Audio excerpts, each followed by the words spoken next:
All right. Welcome, everybody. Thanks for joining us here. As people kind of flow in here, we'll let people connect here for a minute or so, and we will get started.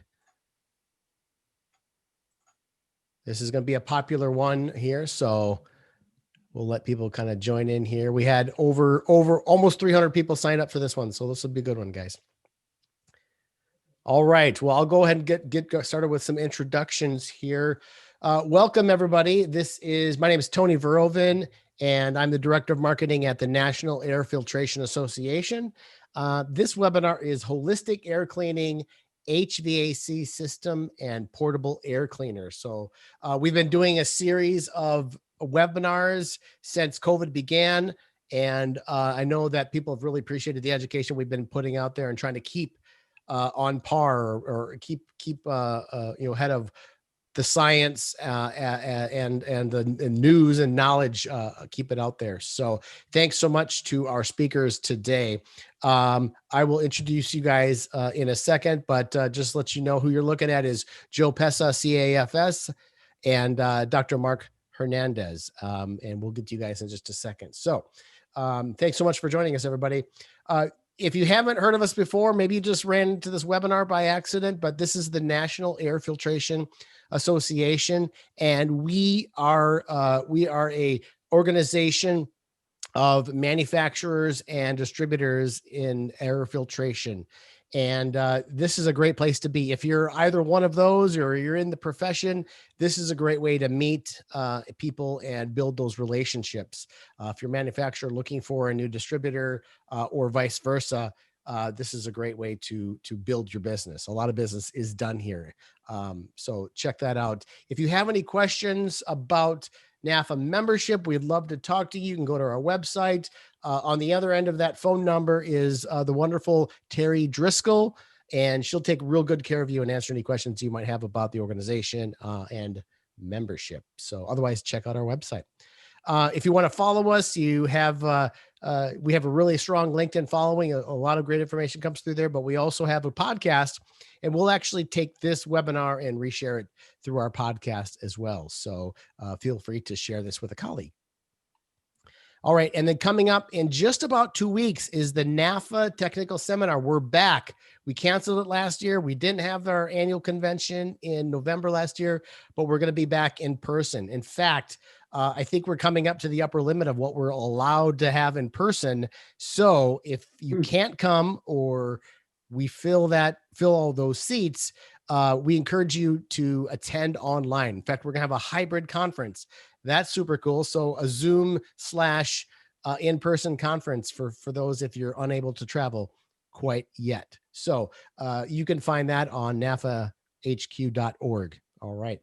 And then finally, thank you to our sponsors who have been supporting us this entire year, are in supporting our technical seminar, to these folks as well. So thanks so much. All right. With that, I want to I will stop sharing and I will introduce our speakers for today. First of all, we have in order of appearance will be Joe Pessa, CAFS, that's Certified Air Filtration Specialist. Joe has experience in the HVAC industry dating back to 1977 when he worked for R.E. Walsh Contracting.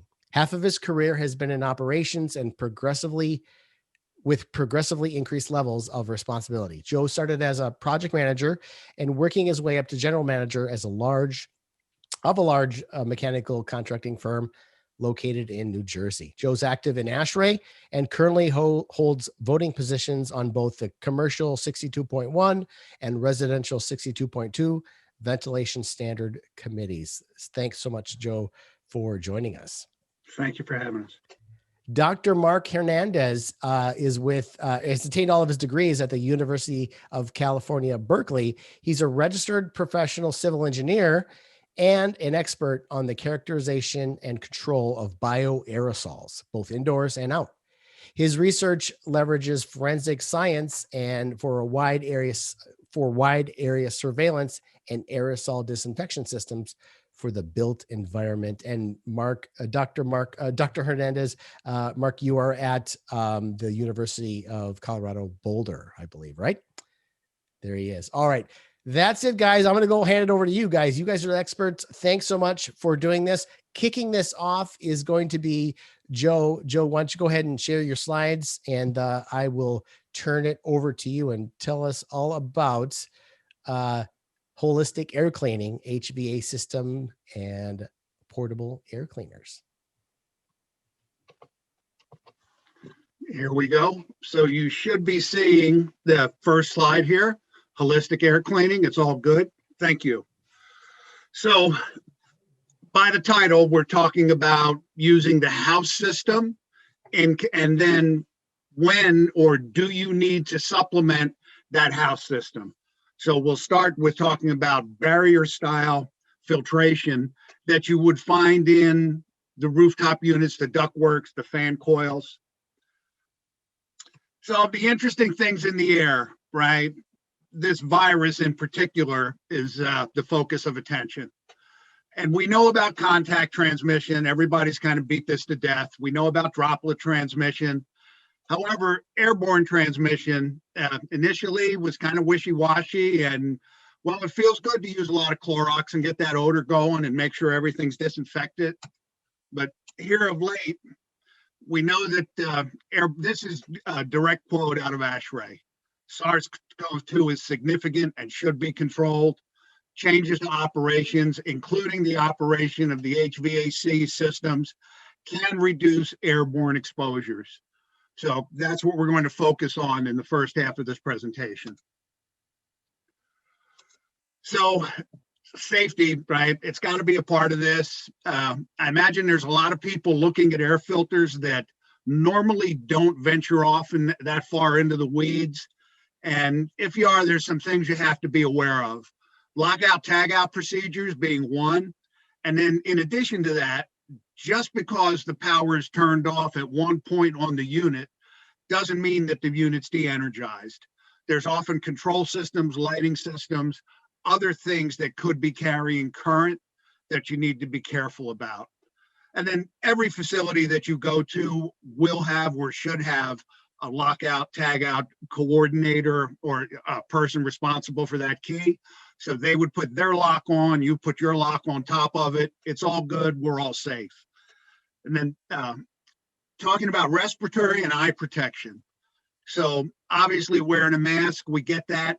We're dealing with dust, right? But you can get those particles in your eyes too. So when I talk about eye protection, I'm talking about a face shield that does protect your eyes.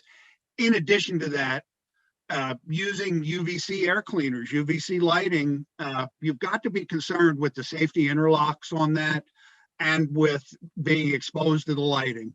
You don't need that irritation. You don't need the conjunctivitis.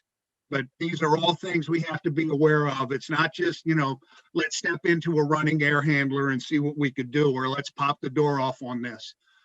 Shutting it off and doing the lockout, tagout procedure is good for everyone's safety.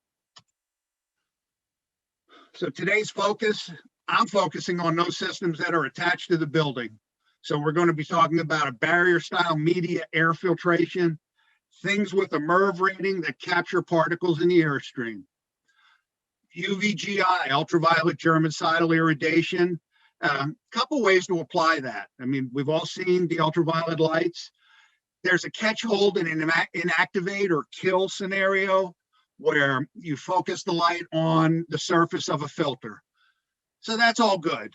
However, in real life, we know that not all filters are UV stabilized, so that's something you have to pay attention to, right? The other way to apply UVGI is in the airstream. It's a different design parameter. And I want to emphasize with this, right, that this needs to be addressed by competent design professionals. This while at the end of the day, it's as simple as putting a light in the airstream. The reality is to get the light at the right strength and with the airspeed and the duration and the size of the particles, even calculating the relative humidity and the temperature in that space has an effect on the efficacy of that. So I can't overemphasize that enough. So those systems that are attached to the buildings providing ventilation air. Packaged rooftop HVAC. Separate air handling units that may be in the interstitial or the ceiling space. Fan coil units that you often see if you're in a classroom environment, unit ventilators in a classroom environment, even induction systems. So you've got a wide array of systems moving air around in a facility, in a building, and you have not every building will have all of these. Some will, right? But depending on what you have to work with, right, it really becomes important how we optimize that selection. So talking about typical atmospheric dust, what are you looking at, right? Well, just for perspective, a micron is a millionth of a meter. The human hair between 50 and 100 microns, those of you who still have human hair, I should say. And then about the smallest thing with the naked eye is about 10 microns. So for reference purposes here, the basketball's 10 microns. The rest of this stuff, as you can see, pollen, mold, smoke, viruses right next to it, and then ultrafine particles. So a particle like this, how long does it take? You know, gravity affects everything. How long does it take this to drop out of the airstream? Visible dust? Seconds. Molds, bacteria, smaller things, you know, minutes, hours, down to these guys that just ride the airwave for weeks at a time. So by weight and volume now, most of what's in the air is big. 97% of it is larger than a micron. This is what we see building up on the coils, diffusers, ductwork inside the units. And what shows up in the gravimetric testing is that PM10, PM2.5. By count, again, no, 98% is smaller than a half a micron, right? So these are below the effective range of most filters. Sometimes they can bypass the body's defense mechanism. Ultrafine particles you can inhale, right? This is where health effects a major concern. In addition to that, talking about the electronics, right? We deal with a lot of issues in industry where people are concerned about the air quality in their data center. You know, we have one manufacturer we've worked with over the years that builds satellites. And when you use a computer here on Earth, it's all good. 3-4 years, we'll get a new one. You launch a satellite, they expect that to last forever. Don't let them kid you. They want to get 40 and 50 years out of those things. If it's assembled in the wrong environment here on Earth, if some of the wrong gases are, sulfur dioxide, if 20 parts per billion, next to a sewage treatment plant or a bad air day, you start corrosion problems with creep corrosion on connectors that can't be stopped. So what are we talking about, right? Focusing on the MERV ratings and where you see these typically applied. So a MERV 8 filter typically would be protecting a wetted coil, like an evaporator coil, right, in an air conditioning system, right? That's going to keep the big particles out of the airstream and for the most part kind of help reduce the buildup and the degradation of the heat transfer capabilities of the coils. MERV 11 filters, typical midlife, intermediate that you may have upstream to protect a higher efficiency filter. MERV 13 filters, MERV 14, 15, 16, depending on the application, you could find MERV 13 or MERV 14 in the final filter position, right? Downstream of all the appliances in the system, which would be required in a healthcare application. But typically the stuff we're talking about in commercial office buildings, we see all of this protection ahead of the wetted surface or evaporator and heating coils, the heat transfer coils. So having said this now, right, the basic premise of filtration is that the air has to go through the filter. As soon as you start allowing bypass around these filters, right, it degrades the form, you're reducing the efficiency of the MERV rating on that filter. And this information is right out of one of the ASHRAE booklets. And you can see a MERV 11 filter with a 1 millimeter gap, right? What happens with that? Well, it'll drop down to a MERV 8 here, a MERV 15 filter with a 1 millimeter gap. With a 10 millimeter gap, right, it's a MERV 8 filter. Now, no one knowingly wants to do a bad job installing an air filter. But the space between the air filters, if it's not addressed and sealed as you slide these panels into the racks, and then again, talking about typically light commercial equipment, semi-custom equipment, you don't have a gel sealed frame around the air filter that you're using. You've got a filter rack that you're going to slide a filter into. The air seal around that may or may not. I mean, even getting the size of the filter correct, depending on the manufacturer that you use, the nominal size of the air filter will be different. A 24 by 24 may be 23 and a quarter, maybe 23 and 3/8 or 23 and a half, right?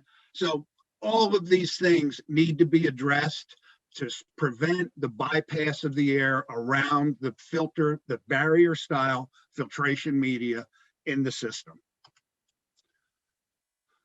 Passive filters, a look at what we're talking about, right? A typical plated panel, a little bit thicker here, obviously probably higher efficiency, holds more dust.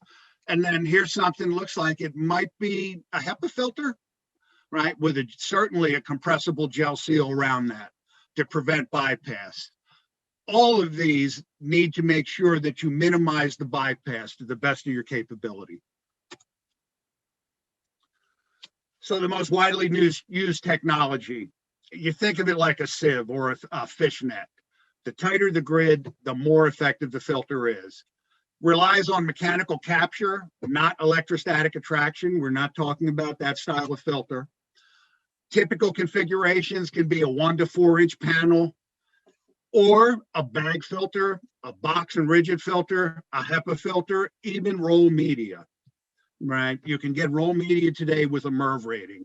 As a matter of fact, if you're doing a building, right, you're required to protect the filters, right, with a pre-filter during construction of the equal MERV rating. So it saves you replacing the filters that are in the system, right, by protecting them with a MERV 13 roll media filter. So what's this look like in real life? This straining effect that's going on. So here we've got some particles acting, and what you're seeing is representative of what's in the airstream. There's several different phenomena that come into play, but we're specifically just focusing on what this sieve effect or this strainer effect looks like here. So again, with passive filters, what's the consideration, right? Well, they're low first cost. So, I mean, that's good. Widely available, there's a lot of companies out there that you can go right to the catalog and get these out of. It's a proven approach, and you can address the particulate sizes. If you upgrade the efficiency of the filter you're using, that you're heading in the right direction. If you address the bypass issues. What's the downside of this? Frequent maintenance. Captured particles can shed. So you've got to be careful handling these, right? As the particles build up, if they build up too far, they can break through. And then as filter effectiveness increases, as that filter gets dirty, the air channels through the filter get smaller. So you may decrease the airflow and at the same time increase the efficiency of how the filter performs, how well it cleans the air. So what we're looking at, right, this is a typical air handler, a large one if you would, for size. But what you're looking at is a MERV 8 pre-filter section here, again, to protect these coils and wetted surfaces, the fan section, and then in the final filter position, like if this were a healthcare application, right, they've got a MERV 14 or a MERV 13 filter. So what goes along with that now? So every one of these filters has an associated pressure drop with it. And depending on the quality of the filter that you use, that pressure drop, right, is going to be affected more or less by the amount of dust that it holds. When I say more or less, some filters' pressure drop will go up extremely fast with just a little bit of dust. Other filters' pressure drop will last longer because it's an extended surface media. It has the capability to hold more dust, right? It behooves you to know what you're dealing with, right? There's nothing wrong with asking the manufacturer to see the dust holding capacity reports for the filters that they're installing in your system. Performance characteristics, right? If you're looking at, going across the top here with the MERV ratings. And having said this, I want to emphasize that this is a generalization. There are very, very good filters in every category, and there are poor filters in every category. It comes down to you get what you pay for. Everything we're using here is from a major supply house who has publicly available information for their air filters, what's available. If anyone's really interested in that, send in a question and we'll share that name with you, but I'm not going to do an ad for them for free.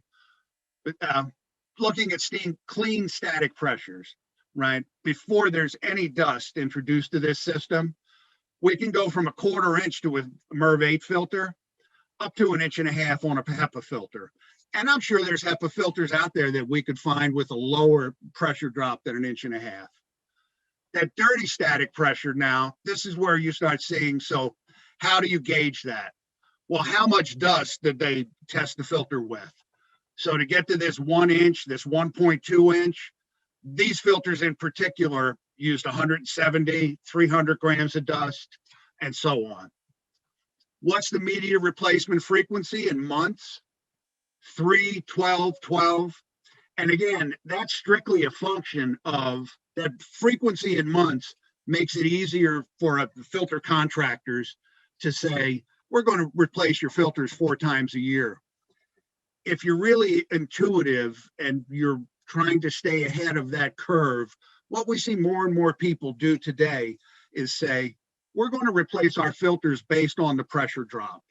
So when my filters load up to the point that it's hurting my life cycle cost analysis, I'll call you up and you come out to replace it. And I have to tell you, as we've done that with more and more buildings, what we found, like one building in particular, 1.5 million square feet in a metropolitan center city area, while several of the air handlers in that building tend to get dirtier filters than others, we don't find that the whole building needs to have their media replaced on any regular schedule. Changing it by pressure drop saves the operator and the owner of the building and the tenants in the building money. So biological control technologies, UVGI, right? Ultraviolet light, 254 nan UVC. So 2 methods to properly apply. Right? And again, we're talking about in the house duct system. There's all kinds of these devices that are made to put in, and I'm not qualified to speak to those, but what I am going to speak about is this catch, hold, and kill philosophy. Is we're going to take the bug or whatever the offending particle is out of the airstream using a type of a barrier style media on an air filter. And then we're going to focus a beam of ultraviolet energy on that UV stable filter media and fry that bug so that in essence, we know we're not killing it. What we're doing is scrambling the DNA and the RNA and preventing it from breeding, right? Preventing it from multiplying. But we refer to that as catch, hold, and kill. My personal experience with this is we've done quite a bit of work with some sensitive biologicals on this and have had quite a bit of testing done. And we know this works. Again, it's an application specific type of thing. It's not something that you apply with a shotgun style approach on a drive-by by the building, right? There's all kinds of software available today. Like I'm going to put a quick plug in for Contam, where you can trace a particle through a building and see how it's going to behave, what it's going to do. That's the level of study you should get into with this. Again, exposing it to a high enough level of ultraviolet, C wave radiation to inactivate the pathogens. Now in the air, another way to do that, right? This is we're talking about on the surface. So as the air is moving through the unit, say leaving the evaporator coil, we know these particles are moving whatever the airspeed is. Theoretically, it should be 500 feet per minute or less, but everything's up for negotiation at some point. Those particles, as they're moving, are going to have a shorter exposure to the ultraviolet light. That's where you need a higher intensity light. And again, having said that, it sounds so very simple. We'll just put some bright tubes there, right, and hope for the best. But this is where you need to have professional design assistants brought to the table and say, here's what we like to do. Here's our design conditions. Can we add UVC to this? Well, we know you can, right? It's an easy fix.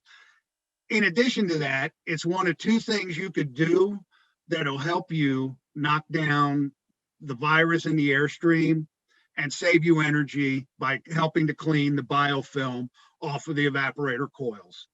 So this is the kind of thing where the win would be you're providing something good for the health, right? And at the same time, you could save a few dollars. By reducing the film buildup on the coil, you reduce the insulating capacity on that. By reducing the insulating capacity of the biofilm, the approach temperature of the refrigerant is closer to the airstream, right? It's that simple to quantify. Just a quick diagram showing you what this looks like. So we've got a target with a UVC source and a reflector, and this is what the installer has to work with to say, let me get this right. It's not something where you say, oh, one here, one there, one here. So again, 254, catch, hold, and kill, or a surface application. Follow the manufacturer's instructions when it gets down to that point. And then don't forget the safety interlock. We've seen a few of these systems go in without that. And, you know, we get it. You're there working with it. To you, it might be common sense. To the next person coming down the line who's replacing those filters, it might not be, right, who are servicing that unit. So if the door's open and they can get access into the unit through that point, there should be an interlock on it to protect you from the ultraviolet radiation. Just quick, you know, as simple as this is what you're looking at. We've seen these devices small enough that we can work with them in unit ventilators and fan coil units. Moving particles, again, the shorter exposure, the higher intensity light. Contact time and proximity are the key variables. And again, I keep going back to this. Professional design assistance is required to ensure proper application. This is not something you want to do cavalierly. So sustainability for the air filters, really, how do our filters affect the energy usage? So it sounds real good to say, let's put MERV 13 everywhere. But the reality is, we know that optimizing a MERV 13 selection can save you about a half a kilowatt hour a square foot per your building. Now think about that. Our experience is doing this, where this information comes from, is that the company I work for is employed by a lot of contractors in the performance contracting field. And we go through M&V on every project. So when I throw that half kilowatt hour a square foot out there, right, annually, that's money that we've had stand up to M&V validation and have been able to be compensated from the utilities. They've added substantial dollars to projects to upgrade the air filters in today's world. So as an operator, as a salesperson, as a technician, right, suggest optimizing the filter selection based on dust holding capacity, right? Know what the dust holding capacity is. If you're in a dirty environment, the filter is going to need to be changed more. If you're in a school building or a commercial office building, right, the filters may not need to be changed so much. But again, that is dictated by what's the dust holding capacity on that filter, which leads to a life cycle cost analysis. There's all kinds of programs out there that you could look up to find that.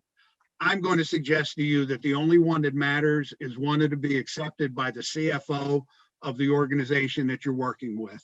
Find out the parameters that they use, whether it's driven by Sarbanes-Oxley or whatever, right? But that's what's important. Low first cost decisions, while I get it, everybody gets it, right? Nobody wants that extra money on bid day. But the fact remains, it's deceiving when you look at how it affects the life cycle analysis on that building. Any questions, folks? We'll get to after Dr. Hernandez's presentation. And with that, I'm going to hand it off. So let me stop sharing. And then it's on you, Doc. Okay, here we go. I'm going to take over with the screen share. How's my audio, Joe? Very good, sir. Okay, great. All right. So I'm going to talk about a different strategy. For those of you who don't know me, that's actually what I look like when COVID is not here and I can get my hair cut. We still haven't fully reopened in Colorado. I include acknowledgements down here on the bottom for all the different agencies that have funded indoor air pollution research in our laboratory, which has been operating for about 25 years. My mantra is I'm not a typical academic. If I can't translate technology to practice and verify it works, I'm really not interested. So we don't just do egghead things in the lab. Yes, we develop things, but we also apply them, which is why I was invited here. So that's about our lab.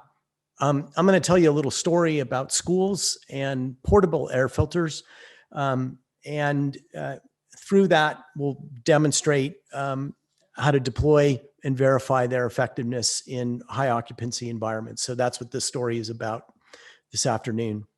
I'm going to use this term bioaerosol, essentially in and around airborne microorganisms.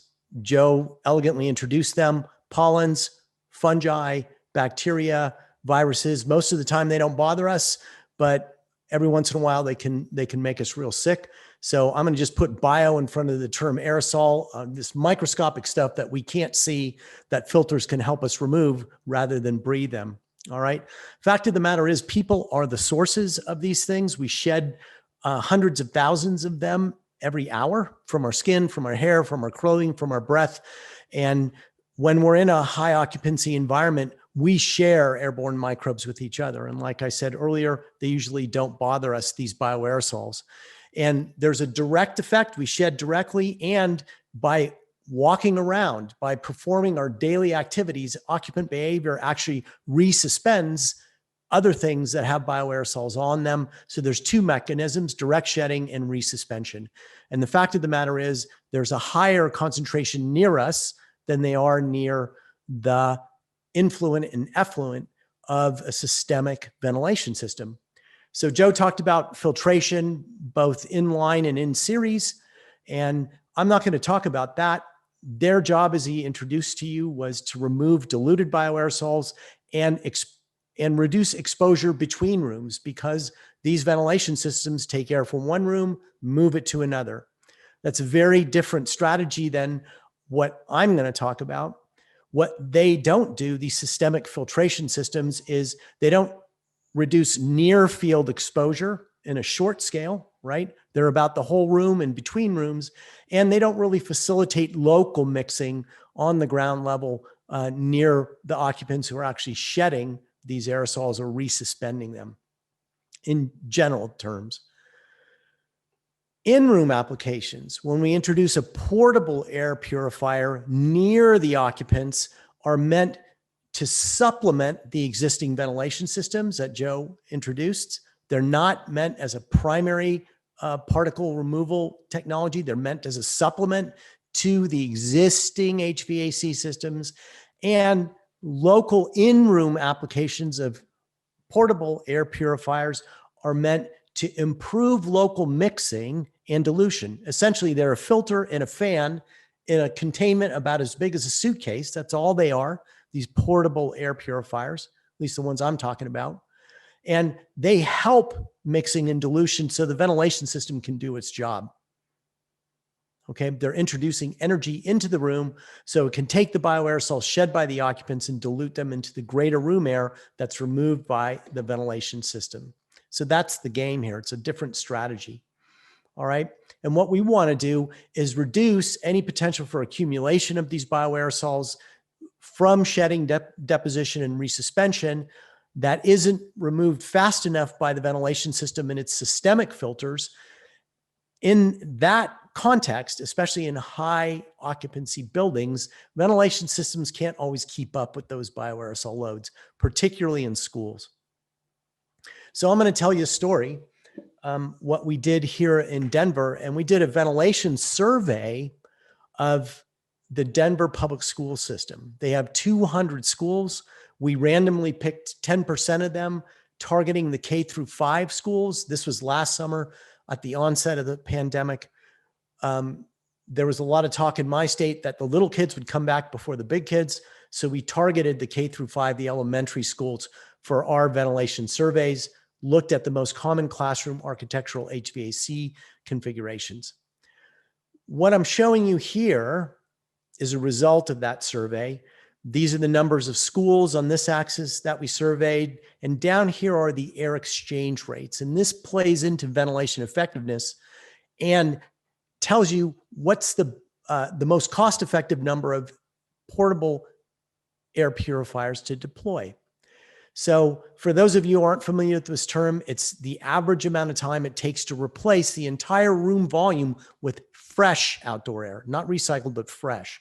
Okay, so that means we take everybody's breath and we move it out there and we bring in fresh outdoor air, which may be filtered or not, or poorly filtered, as Joe brought up. We could have a fancy filter in line, but it may not work well because there's gaps or so on. But what we're talking about is bringing in, replacing breath with fresh air.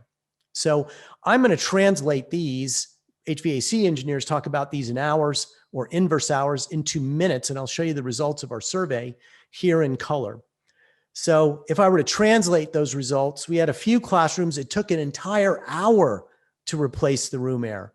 Some took half an hour. Most took about 20 minutes. So 3 air changes per hour and so on. And as we get up here, we don't really care about these classrooms so much. They get a lot of fresh air moving through quickly. What we really cared about was the air in the classrooms here. And these were a priority to supplement the existing ventilation systems with portable air purifiers in the rooms because their ventilation wasn't removing the exhaled breath, the fresh air, the bioaerosols they shed very quickly. So that was the strategy here. Here are some pictures of Denver School. A lot of them are quite old in my part of the country. They're beautiful structures. They're protected by law.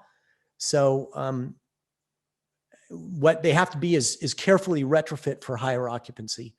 So in the time of COVID, that's kind of a big deal. Joe also showed you some of these systems.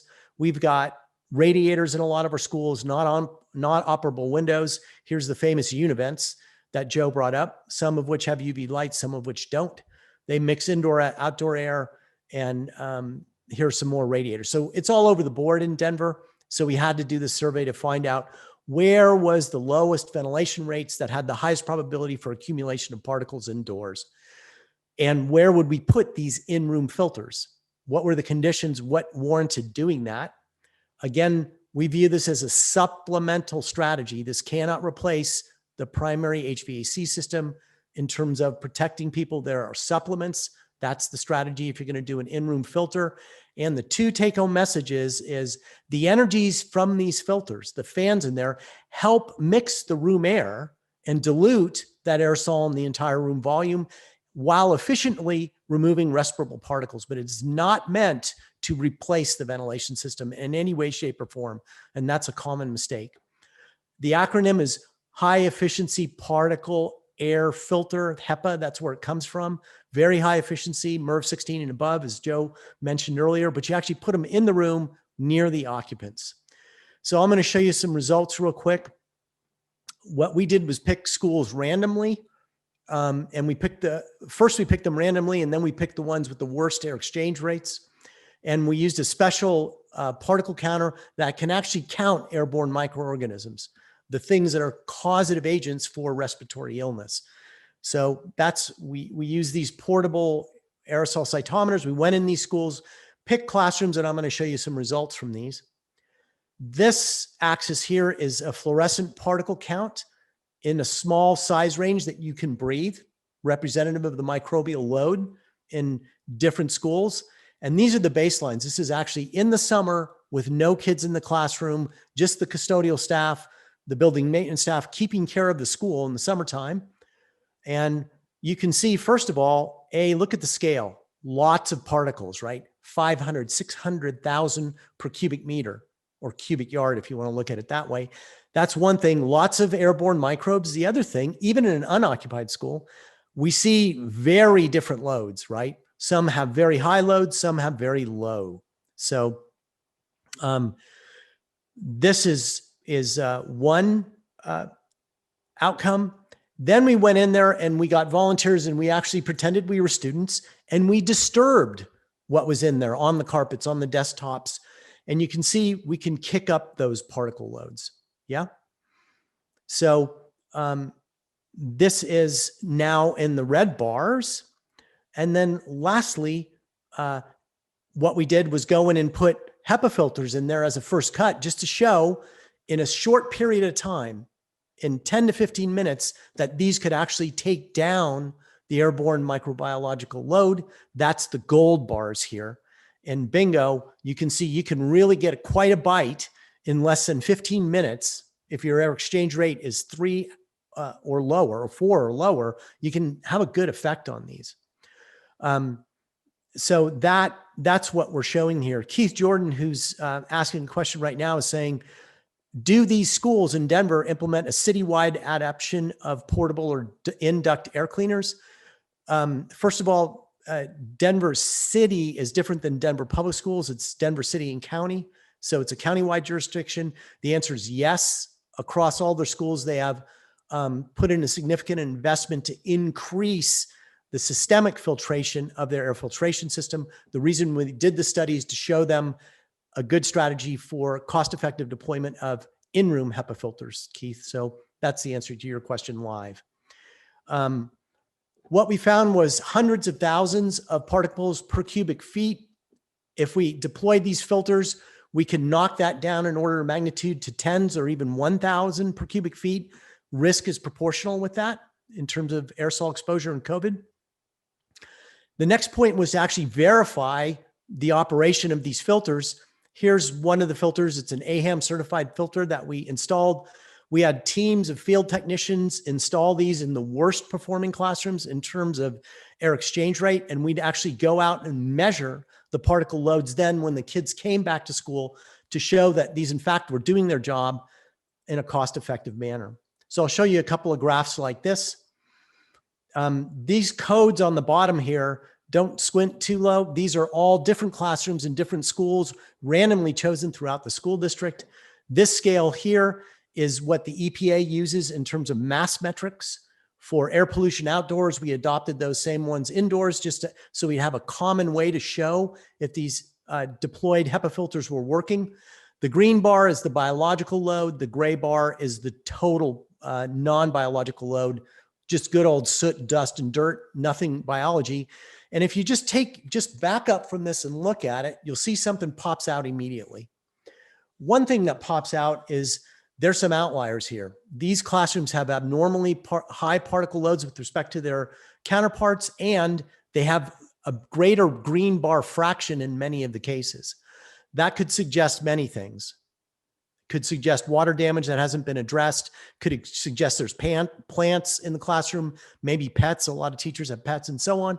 So what this does, to do this rapid screening, you use a cytometer, walk through the classrooms where the kids are there. You can get a lot of information in a short period of time, and you can target these outliers. That's the priority for the district, right? You can't do all classrooms all at once, all the time. So they wanted to pick the troublemakers first and then get an idea of what actually was average. You know, can we get these performers back down to the ones that are below that line with a small investment or a modest investment in using portable air purifiers? So we picked a case study I'll share with you now. This case study happened to be at Cheltenham Elementary School. It had an old wing built in the 60s and a new wing built in 2010. And the new wing, here are the air exchange rates and the particle loads over here as judged by EPA metrics. Same legend applies. The green is the biological particle load, pollen, bacteria, potentially viruses, and fungi. The gray is the non-biological fraction, dirt, dust, and soot. And you can see the old wing has much higher fine particle, the small respirable particle numbers, that's these bars right here, than the new wing. New wing had a state-of-the-art HVAC system with MERV 13 filters. The old wing had univents with good filters in them, but obviously they weren't performing. So the question was, could we deploy HEPA filters here to bring the old wing into performance with its counterpart new wing? Same kids in the building, second grade in each wing, same occupancy and everything, but it looked like in terms of particle loads, the old wing was not performing. So same thing applies. Here's PM concentration on the left axis here now per cubic meter. Here's the old wing. Those are those big bars that I showed you before with the actual numbers of airborne particles.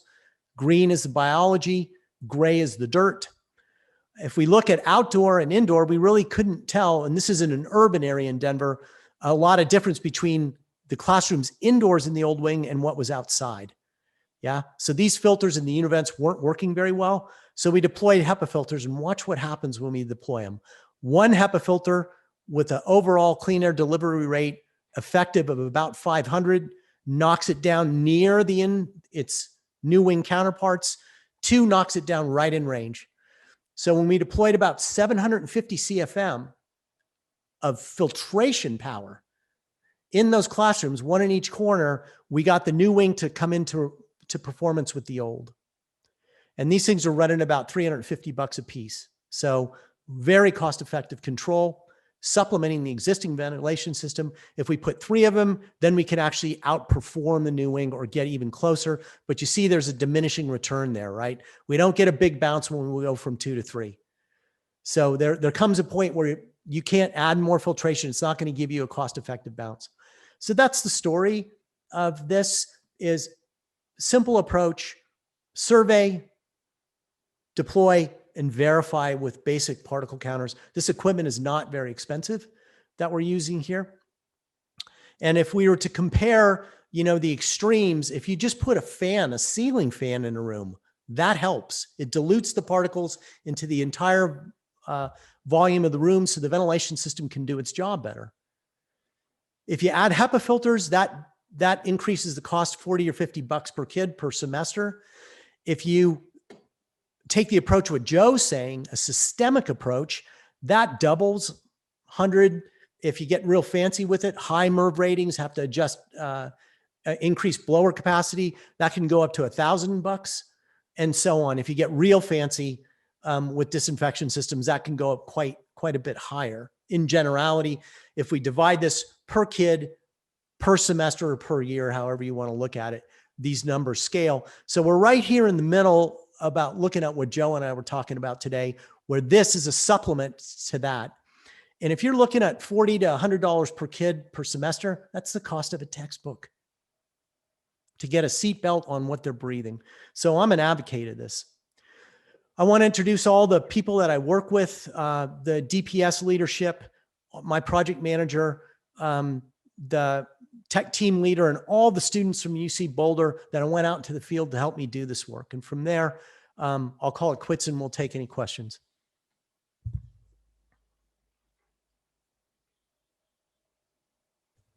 Fantastic job, guys. Thanks so much. There's a couple questions coming up on the Q&A, but if you guys wanted to start with the questions that were submitted to you guys earlier, if you guys wanted to start at the top there.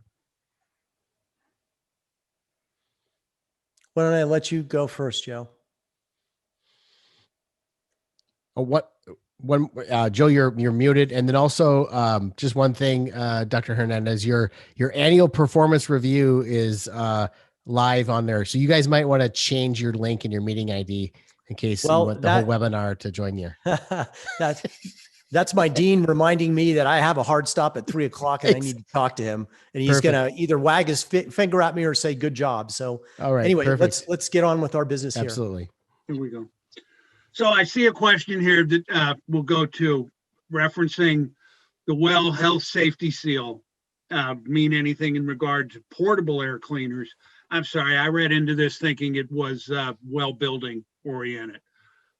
Mark, I'll pass that on to you. I'm not familiar with the well health safety seal. Yeah, I answered that online directly, and I'll just reiterate that answer.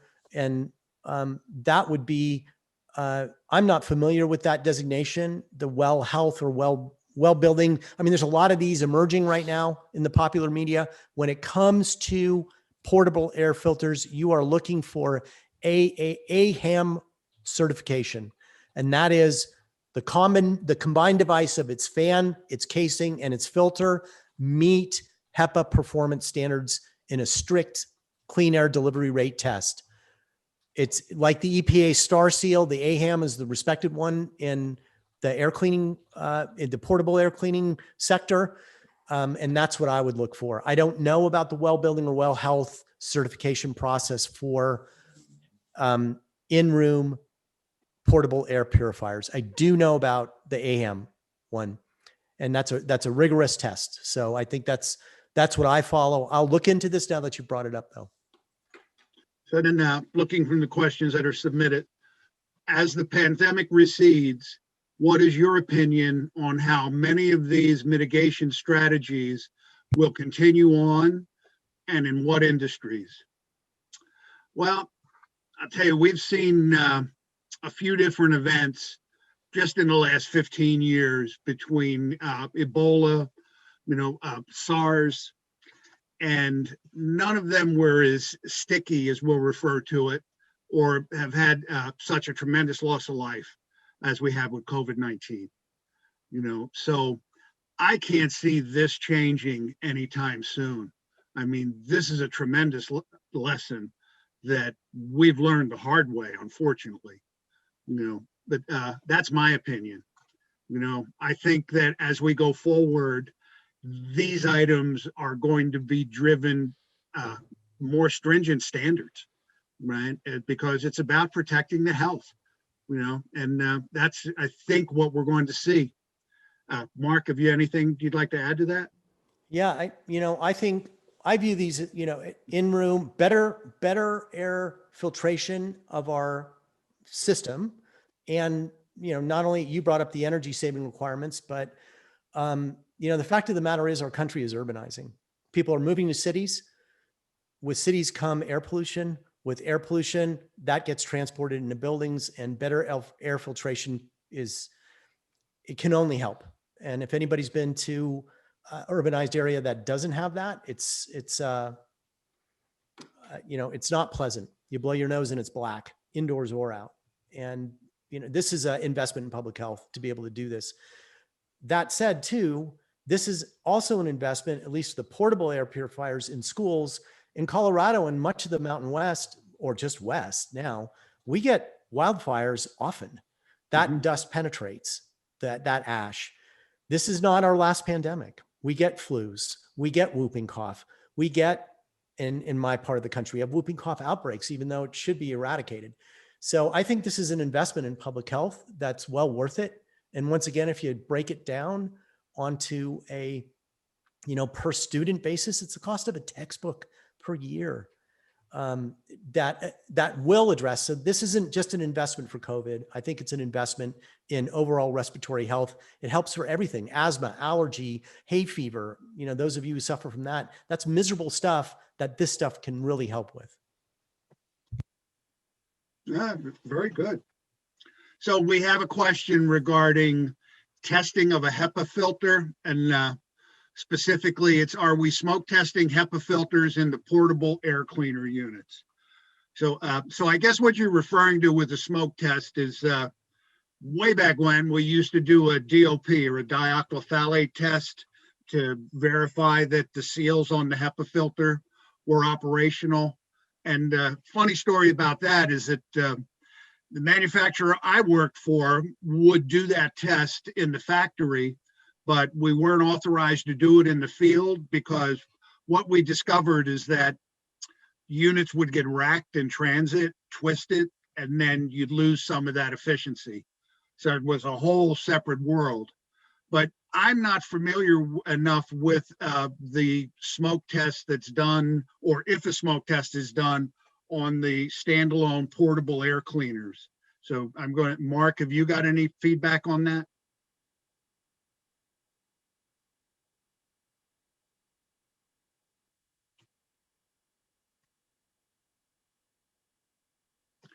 Oh, Mark, I think we we lost lost your audio. Looks like you're not muted. Sorry, there we go.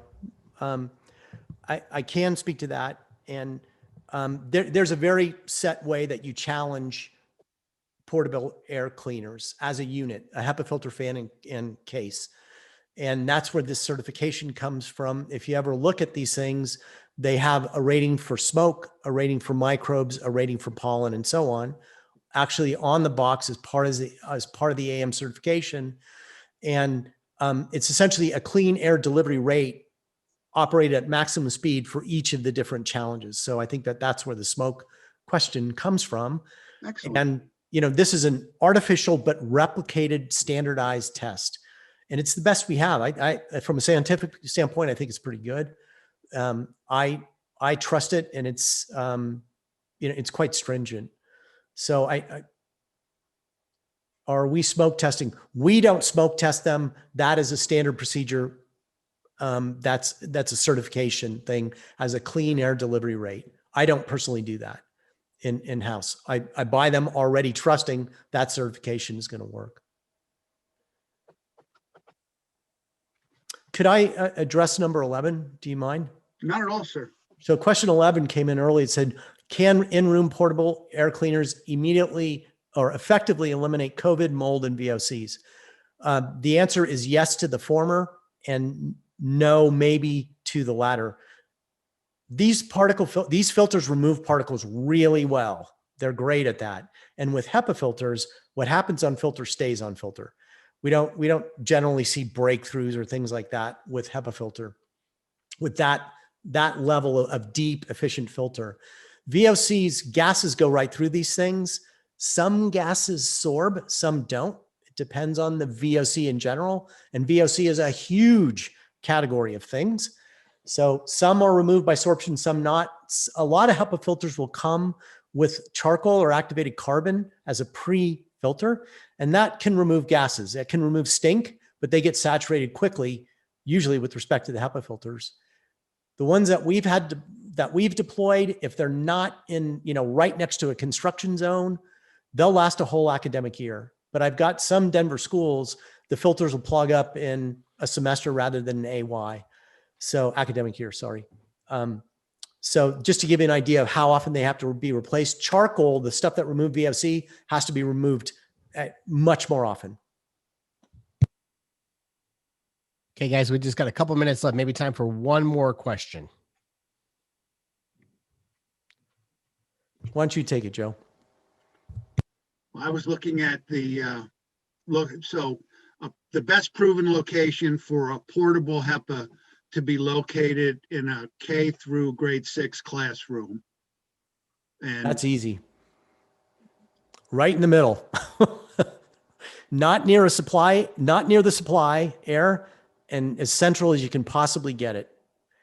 That in practice is hard, right? The teachers don't like that. The kids don't like it.